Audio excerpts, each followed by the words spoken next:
કાલોલ નગરની 9 નંબરની સસ્તા અનાજની દુકાનમાં આકસ્મિક તપાસ હાથ ધરાતા અનધિકૃત રીતે સંગ્રહ કરેલ અનાજનો જથ્થો મળી આવ્યો।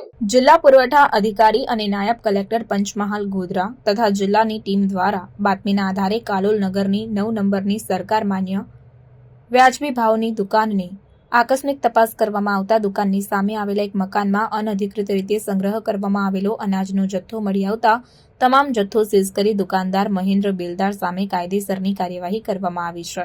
પંચમહાલ જિલ્લામાં સરકારી સસ્તા અનાજની દુકાનો ચલાવતા દુકાનદારોને ગરીબોને મળવાપાત્ર સરકારી અનાજની કાળાબજારી કરતા અટકાવવા જિલ્લા પુરવઠા અધિકારી અને નાયબ કલેક્ટર એચ.ટી. મકવાણા દ્વારા જાણ કરવામાં આવતા સખત કાર્યવાહી હોવા છતાં દુકાનદારો સરકારી અનાજની કાળાબજારી કરવાનું ભૂલ્યા નથી।